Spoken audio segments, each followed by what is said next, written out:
Coast Oakley Reviews. Today we're reviewing Litchfield Distillery. It says Batcher's Coffee Bourbon, bourbon whiskey with natural coffee flavor added, 86 proof, 43% alcohol by volume. Distilled spirit specialty. This is bottle 9, batch 9, proof by Naomi, it says right on the front. I've actually had this for a while. It's been a while since I've had this. I actually got this from working at my liquor store. The old liquor store I used to work at. On the LitchfieldDistillery.com website, it says Litchfield Distillery Coffee Bourbon silver medal winner at the 2018 New York International Spirits Competition. Our coffee bourbon is quite unique. In fact, we're not sure anything exists quite like it in the marketplace.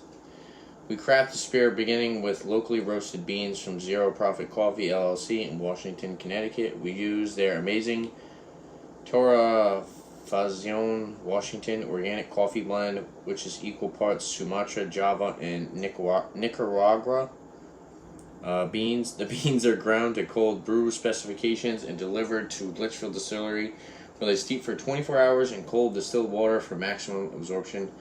We then use the brew to proof down our straight bourbon whiskey to 86 proof. The coffee adds a lot of wonderful earthy notes along with nice chocolate, toffee, and pecan flavors.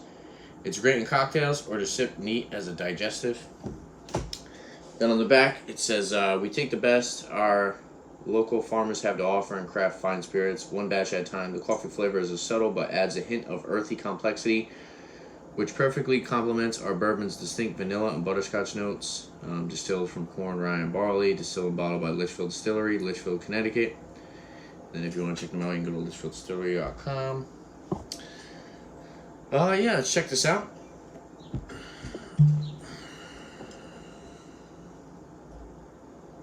Got my Glencairn here, over the appearance.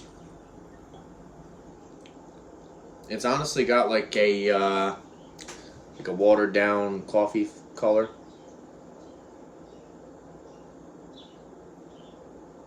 Like dark amber. Looks like there's a lot of particulate in this. Guessing from the coffee. The vanilla one they had an actual vanilla bean in it. So yeah, I'm guessing this isn't really filtered. Let's go for the nose.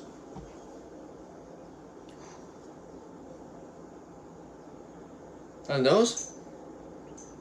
It actually smells pretty good. I'm getting like coffee, some dark chocolate,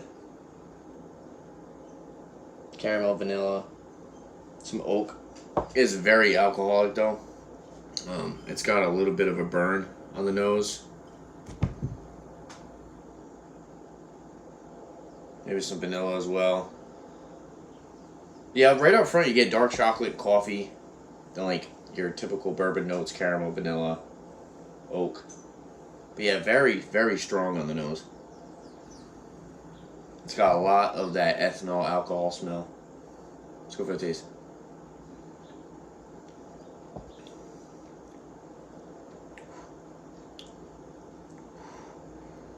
This is very strong. Ooh, it's hot. Very spicy, burning finish. Oh, I cannot see people sipping this neat. It's got some good flavor though. Unfortunately, it's just very hot, very hard to drink. I can see the butterscotch and the vanilla. It has a really nice sweetness, but it's very spicy and hot on the palate. Right up front, you do get that coffee, dark chocolate. Maybe a little bit of pecan, like they said. Nice vanilla note. A little bit of oak, astringency. Nice little dry finish. This actually isn't too bad. If you wanted like to put like a shot of this in your coffee, I could see that working really well. As far as a sipper, it's a little too hot and it kind of burns. I can feel it in my chest. It's a little too strong in my opinion. I don't remember what the price on these were. I believe these are around like $30 maybe, something around that range. I know they weren't cheap. Or I know they weren't like $15, $20 bottles. I know they're around like 30 to 40. But yeah, like I said, as far as something that I was gonna sip, It's definitely a little too potent. It's got a little too much of a burn, in my opinion. But as far as like putting something in like your coffee, I think it will work really well. For a rating, I'm gonna give this like a 73. Like I said, this is definitely not something that I would pick up again because this was actually given to me. This was a sample bottle.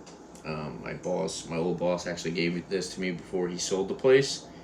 But yeah, it's a little too hot. It's got some good flavor in my opinion, honestly. But it's way too hot for a sipper.